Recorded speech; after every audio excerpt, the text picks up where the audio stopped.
Good morning. Welcome to the Long Live Alternative Parties podcast. Free Press Media Press Inc., an alternative parties books publisher, sponsors this podcast. I'm Andrew Bouchard. Welcome to Long Live Alternative Parties podcast. Today, friends, we have another exciting guest on this podcast. Her name is McKenna Wells, and she is with the party called the Donner Party. So welcome to the podcast. Thanks for having me. We're glad to have you. If you get started by kindly giving us an introduction to yourself, a brief biographical sketch. Okay, well, I am very much a leftist. It's been, kind of the same trajectory as many millennials, where previous generations would get more conservative as they age. We've just basically gotten more leftist because, we are getting screwed left, right, and center. And I am a member of the LGBT plus community. Okay. My spouse and I just got married 2 weeks ago. And did I do the pronouns okay? Did I mess with the pronouns? I apologize if I did. Oh, she, her, yeah, absolutely. I didn't get bottom surgery 2 years ago to be called sir. Oh, okay. I apologize. No, it's quite all right.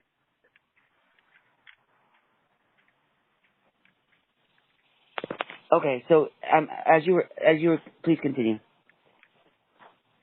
Oh no, it's been a pretty fun ride.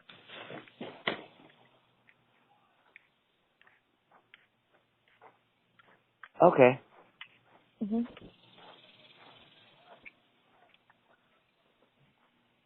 Okay, could you please tell us about the Donner Party in particular? First of all, how did you get that name? What's the significance of that name? What does it mean? Oh, it's an interesting history. Hello? As you can see, the page was created roughly about August 11th, somewhere between August 8th and August 11th of 2011. And it was right after an episode of Real Time with Bill Maher. And this is a point in time where Bill Maher was A, actually funny, and B, not a conservative in leftist clothing. Okay. He actually had some amazing points. And at that point in time, as we all remember, it was just before Occupy Wall Street. The Tea Party was in full swing and calling themselves teabaggers, which made most of us gamers laugh hysterically. And his idea was that the left needs to have a movement as crazy as the right. Oh. And the problem with that is leftists are generally not crazy people. We're generally pretty educated folk. We don't just blindly follow any particular ideology. We have our reasons, and we have empirical facts to back them up. Unlike the Tea Party, which started off as a legitimate protest of the bailouts after, Wall Street crash of 2008, where we basically almost handed $800 billion to banks and insurance firms on Wall Street because of all the speculative betting they were doing, and the credit default swaps that basically killed the mortgage industry and allowed Blackstone to rise to the top, of course.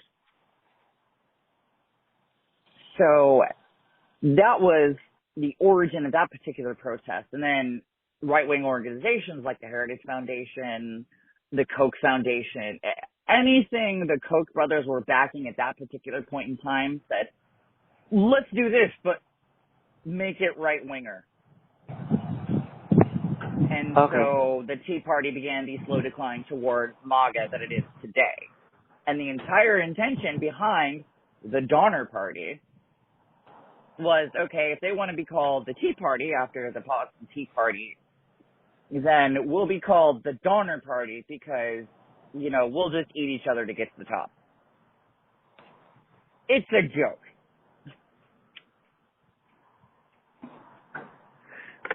It's a meme. It's a joke. It's not necessarily meant to be something,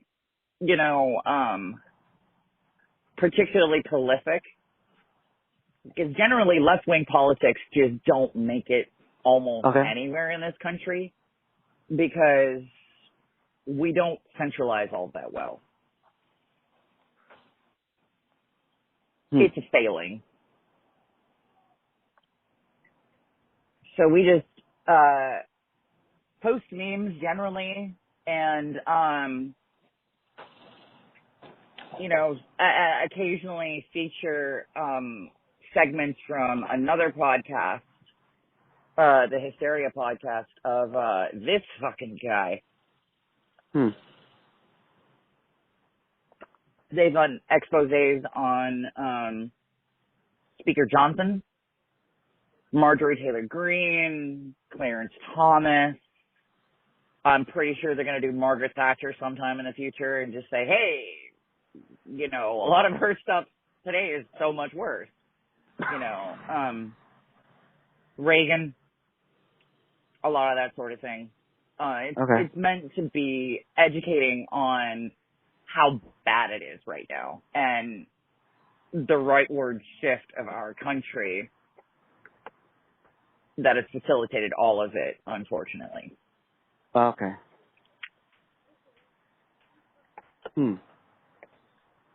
So that's what those forces, those situations converged to start the Donner Party. Yeah. It was started after a joke of, from after the New Rules segments of Bill Maher's show. He goes into,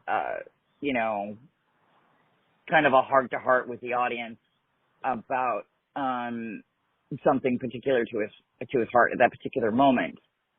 And,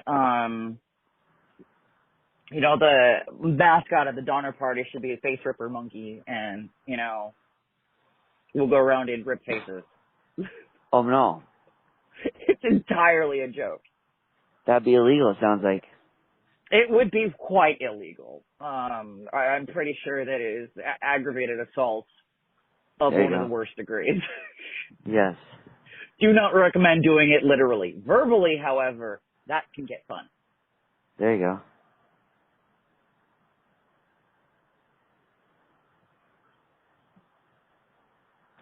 So you think chimps are very intelligent?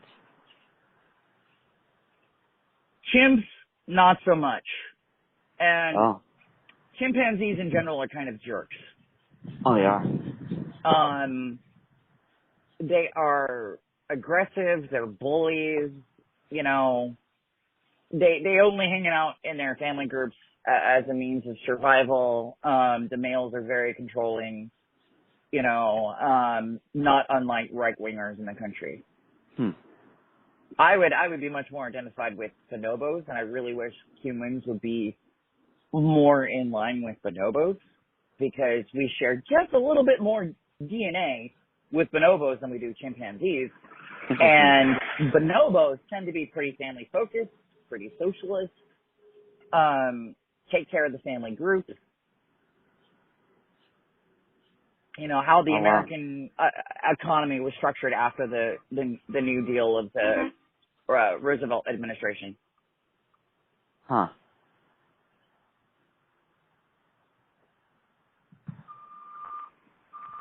So what happened with the New Deal legacy? How did that fade away? Conservative backlash. Okay. That's, in a nutshell, that's what happened. It has been a concerted effort by conservatives, and predominantly,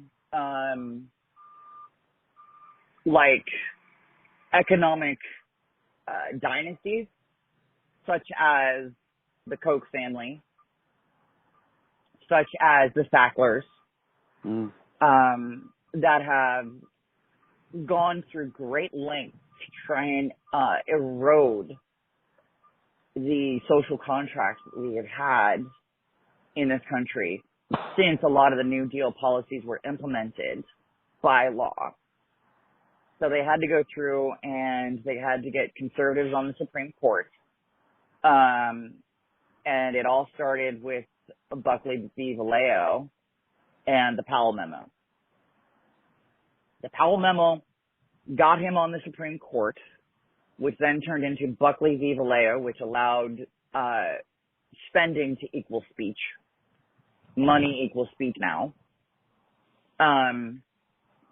But there were limits to that.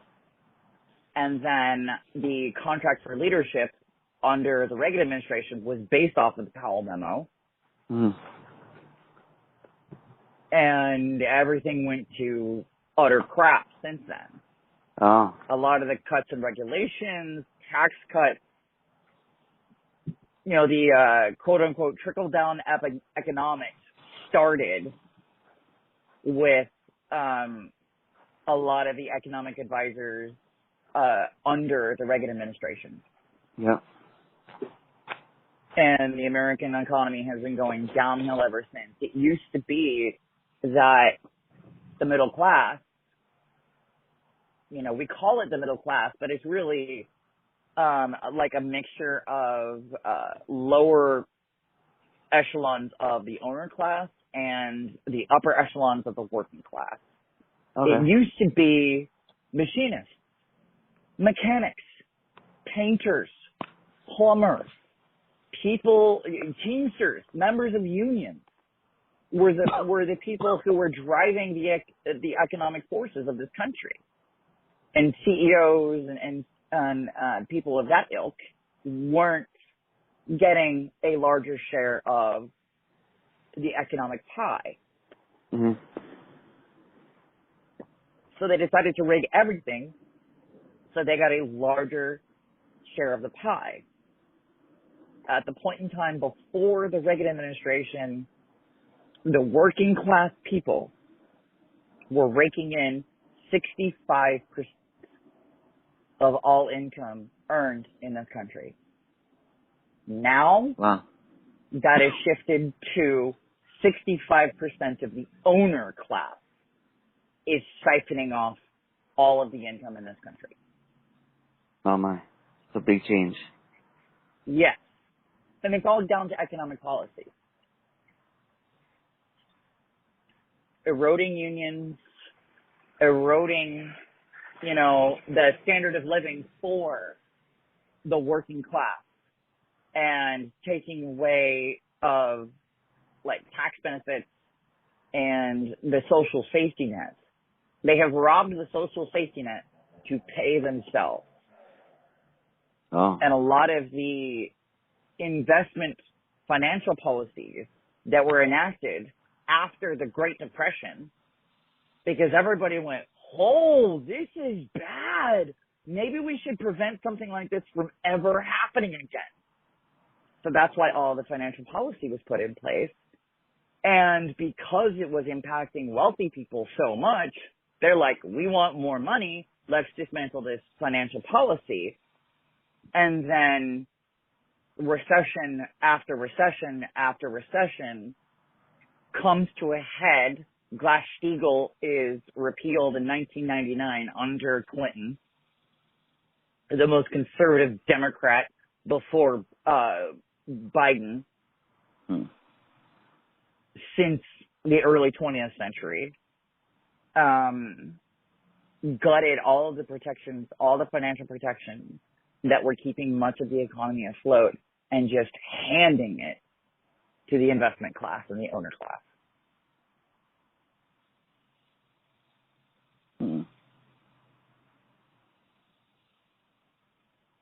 So it's one of those situations of, can you understand why a lot of people want to figuratively rip faces? Sure.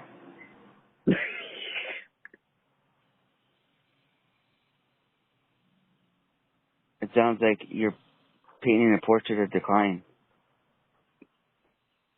That's how it has been for most people in this country.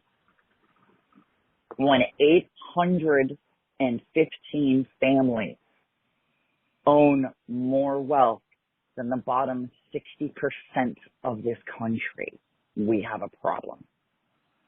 When a one-bedroom apartment for a single individual working a full-time job is unaffordable in every single county, even in the poorest of the poor in Mississippi, they can't afford a one-bedroom where they work because they're not making enough. When millennials and Gen Z are not having children because childcare is more expensive than rent. Wow. People are so heavily impacted by all of this policy. And it's one of the reasons why the populism of the right wing is working so well. Because, I mean, I know the comparison has been drawn so many times, but never in American history can a parallel be drawn between the Republican Party and the Nazi Party after the Weimar Republic of the 1920s. Hmm. So you the see, Nazi Party came to rise under uncertain economic futures for the average person. Hmm. And So they you were see just that- waiting for a strong man, any strong man, to step in and do something. Oh no.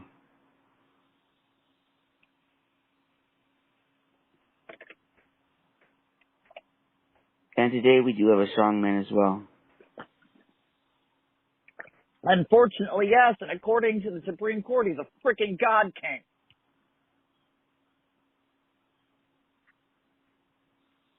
That ruling just came down yesterday, and I am beyond livid. Were you surprised, or did you expect them to rule that way? I was hoping for the best, but I wasn't expecting it to be this bad. Oh no. Like, not only are the stated duties in Article 2 protected from criminal prosecution in any way, shape, or form, you know, the stated duties of the President of the United States and the executive branch through Article 2 of the Constitution, anything that a president does within the purview of those duties, he is immune from prosecution. Further, anything that could be construed as an official act of the presidency, such as ordering SEAL Team 6 to apprehend and assassinate a political rival, is completely fine. It's completely, the president is completely immune from prosecution for that. They have basically permitted fascism to occur in this country. Oh my. We are primed for a fascist Christo-theocracy to take over in this country. Okay. So here's a question. We all know that the evangelicals tend to like him, yet at some point out, you wouldn't pick him as somebody who embodies evangelical values. So why do you think they like him? Why do you think they like him so much? Because they're rubes.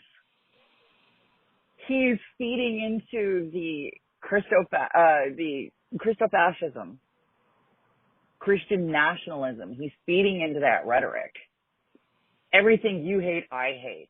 And we're going to do things according to the Bible and stuff like that. He doesn't believe any of it. Donald Trump is not a Christian. He's an opportunist. Exactly, yes. He is the worst kind of businessman because he lost $1 billion in 10 years. He is terrible at anything that he touches. he took a real estate empire that his father had been setting up since the 40s and ran it into the ground. The Trump name in real estate is toxic. Nobody wants to do business with him in this country. The Saudis will do business with him because he'll return favors. Yes. He'll get, our oil barons in touch with OPEC and have them collude to raise oil prices because it benefits everybody, including him, and he gets a payback. And now he's immune from prosecution for doing that.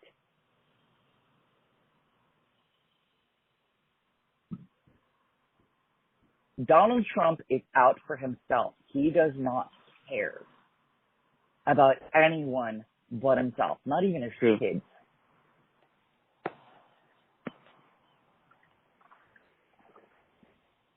I mean, case in point,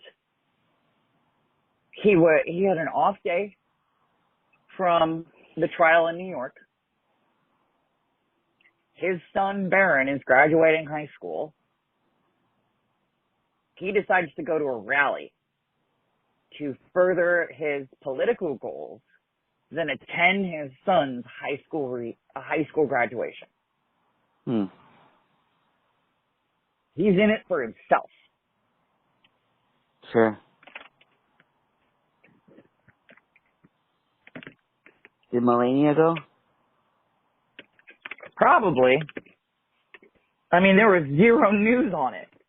Oh. Like, Barron Trump is graduating high school, and his dad's nowhere to be found. But you know who is? His mom. Like, nobody's heard anything about Melania since 2020.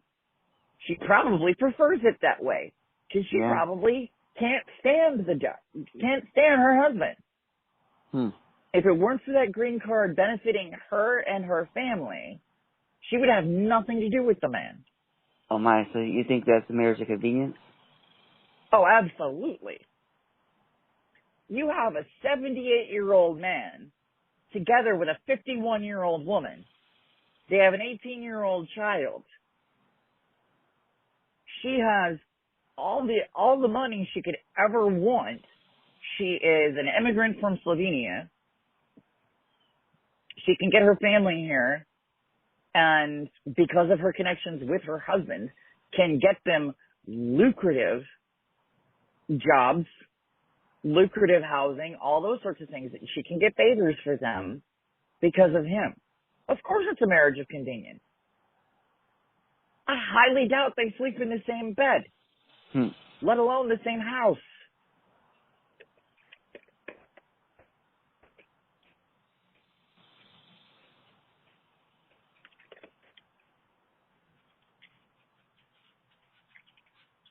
Yes, he's not a very good person. No, both of them are trash. Oh, her too, you'd say? Oh, yeah, absolutely.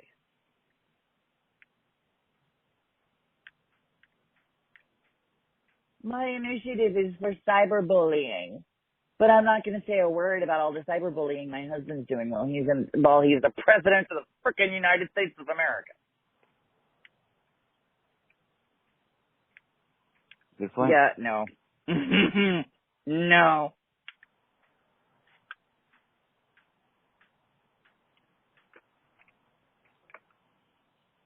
I don't even remember what that coat said that she wore, but it was very much, I'm rich, you're not, screw off.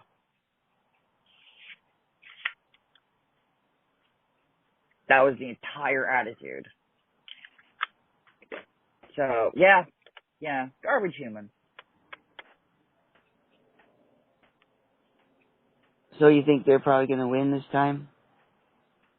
I don't know. Oh.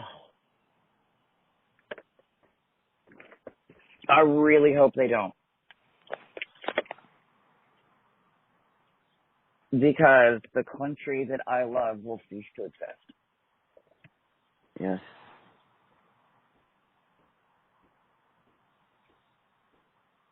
The Democratic Republic that was formed, well, formally, formalized in 1789, will cease to exist. Yuck.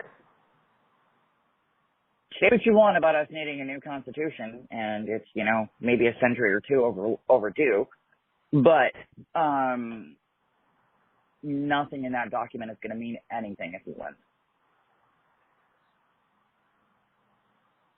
I mean, have you seen Project 2025? Have I seen what, 2025? Project 2025. I've heard about it. Oh, it is a nightmare.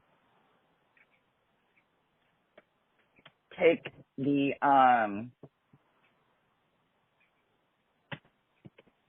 contract for America, or, the leadership thing under Reagan. Now, getting what the heck it was called. The mandate for leadership under the Reagan administration, and inject a whole lot of steroids. Like, it is the blueprint to turn the United States into a Christo-fascist theocracy.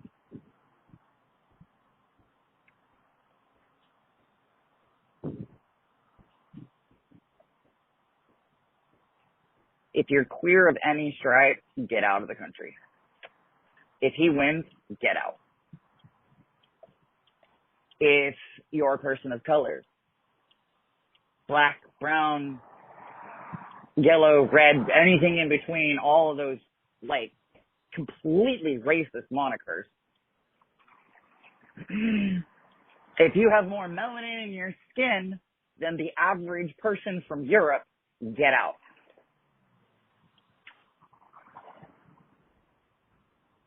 Because you think the oppression right now is bad. It's about to get 19th century all over again.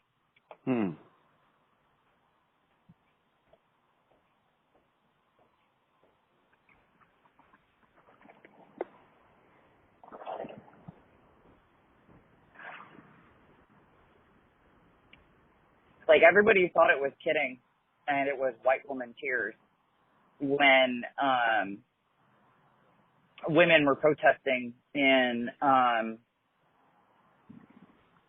doing the cosplay from Hulu's Handmaid's Tale. Uh-huh. And it was very weird because it was a whole lot of white women, so it reeked of white women feminism, which, to be fair, has pretty much been the standard since the suffragettes. So it doesn't affect white women. Nobody cares, unfortunately. Yeah, true. But it's about to be Gilead. Hmm. And I wish I were kidding.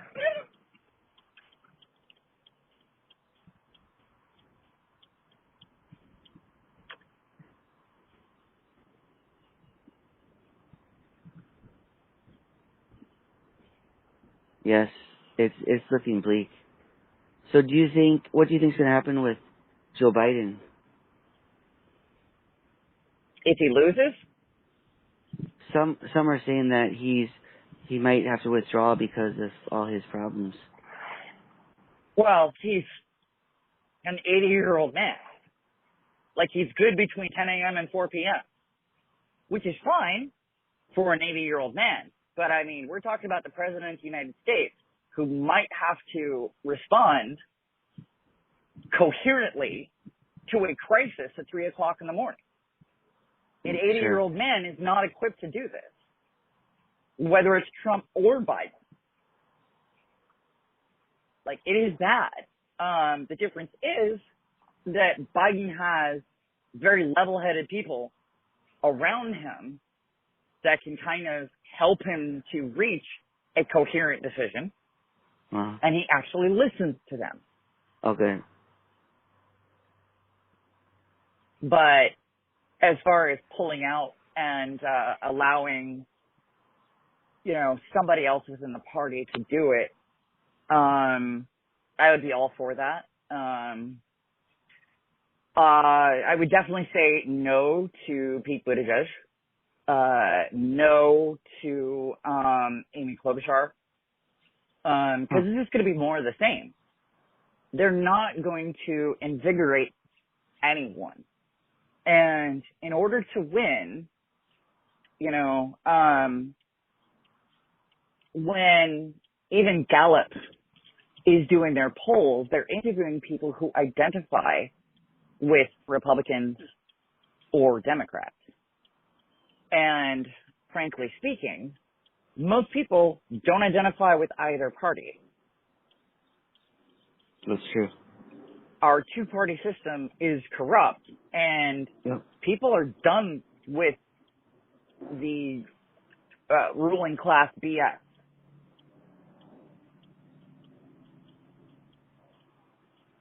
I trust you're right. Like everybody is saying, we are done with your crap. You make promises, you never keep them. It's just business as usual, and I do mean business, because there will be benefits for the owner class, and nothing will happen for the working class. And Buttigieg and Klobuchar are terrible at that. I would be all for Elizabeth Warren. I'd be good with her, so long as she isn't beholden to corporate interests. I would be great with Bernie Sanders. I'd be like to the moon excited about Bernie Sanders. And a lot of people in this country actually identify with those policies. Yep.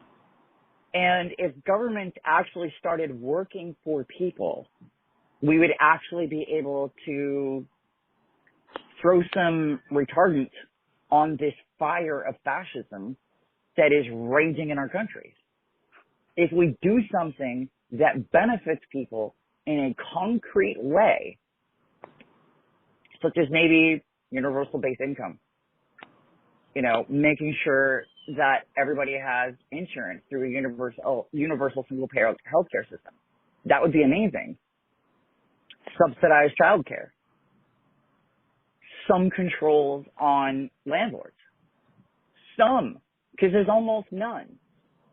But a national standard for how much you can charge and what markets, and, you know, some kind of rent controls that are allowed on the federal level to trickle down to state and local policies and ordinances, that would be a step forward. Because the brass tacks of it is nobody can afford to live anymore.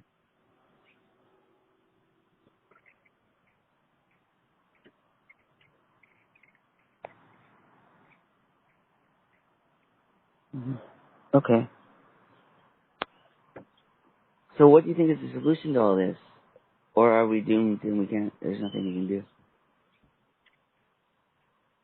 We need a sweeping, comprehensive turn towards labor organizing. Okay.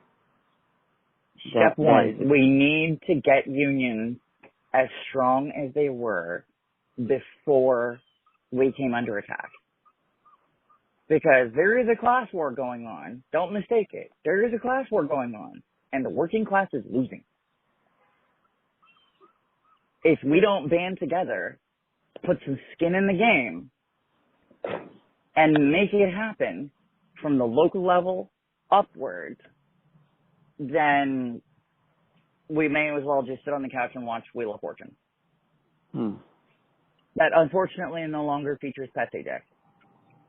Oh. Because he retired.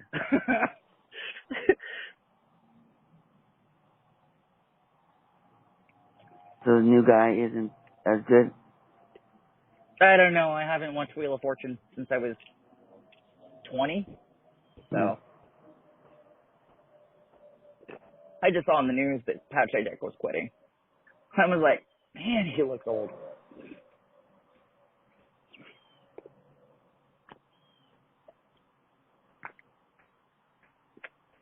But the first thing that needs to happen, absolutely, is labor organizing.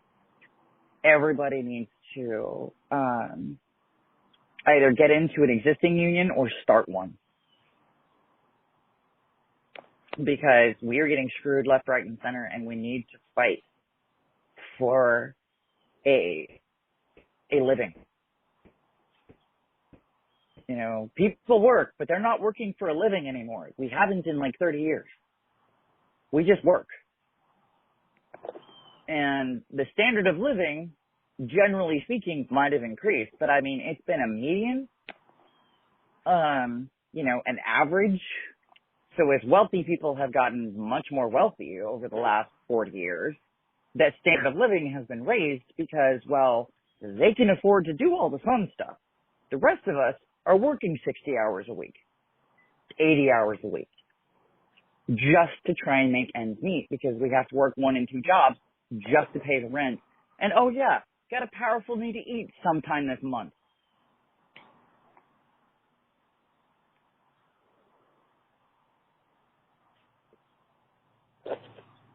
And with that labor power, with that organizing on that level, we can start to sway politics in our favor.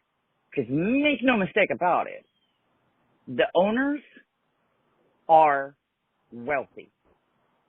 They have been given permission through Buckley v. Vallejo, another decision in the 90s I can't remember the name of, another one in 84, and of course Citizens United v. FEC that happened in 2009 that have basically allowed them to spend whatever the crap they want to on whatever cause they want to benefit themselves.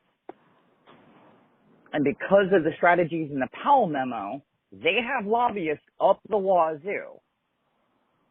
Congress people cannot keep their offices staffed adequately. So they have to refer to lobbyists to write legislation. And guess what? Those lobbyists work for very wealthy people who don't want you to get ahead. Don't want me to get ahead. We own nothing. And it's so bad that there was a quote about a month ago from one of the executives at Ubisoft Entertainment, which is a French company, but a lot of it is, you know, a lot of the gaming industry is here in the United States because it is incredibly lucrative here. And he stated, get used to not owning anything. And that's basically what this owner class has told us. Get used to not owning anything. Because we don't. A lot of us don't own our cars. The bank does. We don't own our homes. The bank does. Or we rent and Blackstone does, or BlackRock. They own your home.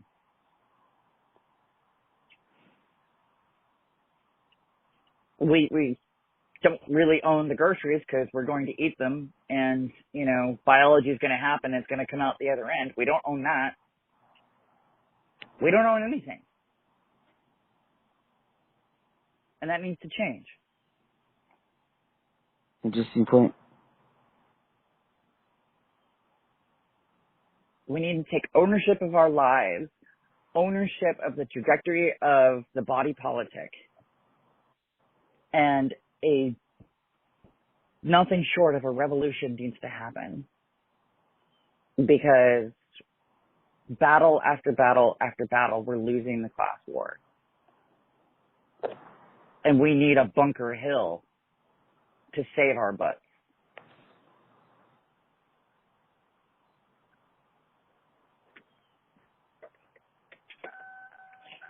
A Bunker Hill, you say?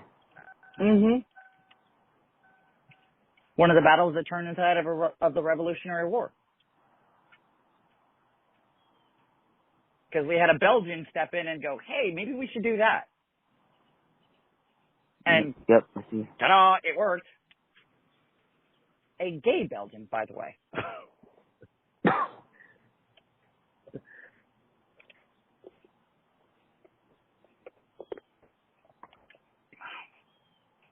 So what can A we do gay to stop? Belgian general saved our butt and allowed this country to exist. Sorry. Oh, wow. Interesting. So that's a new thing for us, that you said that general was gay. Mhm.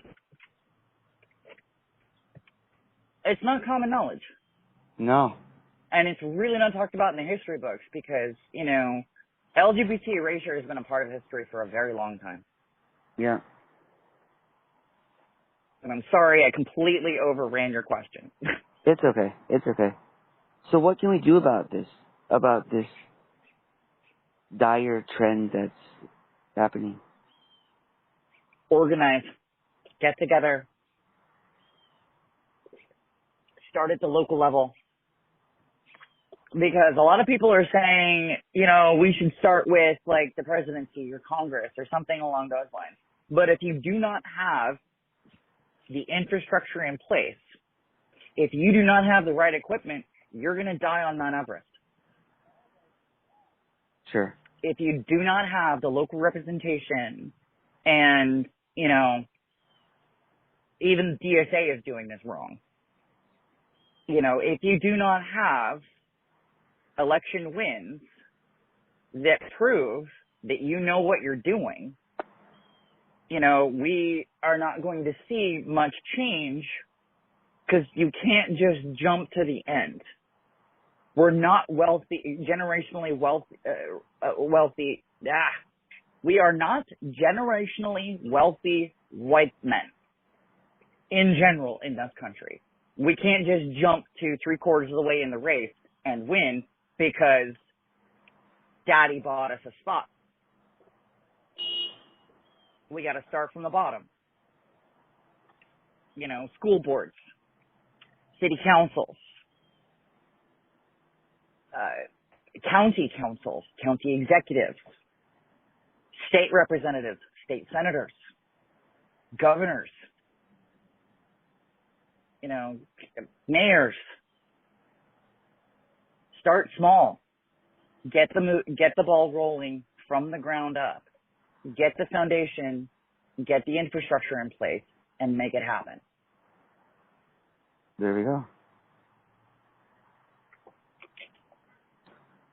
So I found your party on Facebook. Where else can people find you?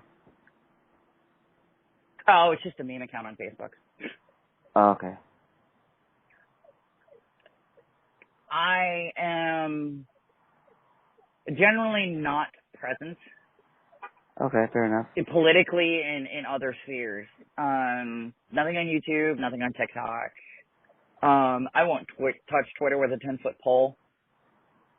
Like that has turned into a right-wing cesspit of ill repute. Yeah.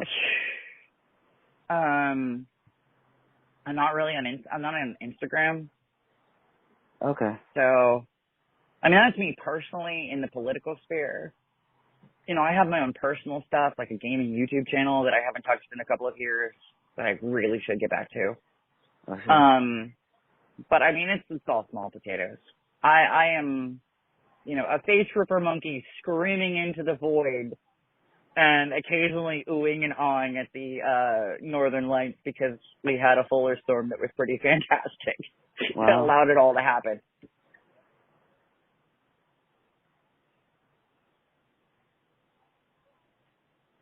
The Donner Party of Washington State is generally my outlet for just screaming at the top of my little leftist lungs and hoping somebody listens. It's a way to vent frustrations, and memes are really good for that. Oh, sure. But I do keep politically informed. Oh, good. Which is a blessing and a curse. Oh, sure. Because, like, knowing things like the most recent Supreme Court case. I'm sorry. I have a dog. The most recent Supreme Court cases, I pay attention, and I kind of wish I didn't, because it's bleak. Yes. It sounds like your dog doesn't like the decision either. No, he's really not all that impressed, but He sees the potential of another friend. Get down, Raider. Good boy. Quiet. Good, quiet. Down, buddy. Good boy. He likes the attention of other dogs in the area and stuff like that. And he really, really tries desperately to go, I want to be your friend. But they're like, you know, a couple meters away. I'm glad we got you on the podcast today and you shared your stuff. So it was good to have that done. Well, thank you for even inviting me in the first place. Of course. It was a pleasant surprise. Awesome. That's what we love to do.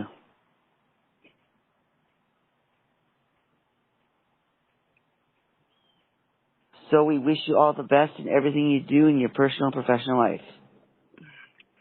Appreciate that. All right. Nice to meet you. Take care and all the best. To you as well. Bye now. Bye.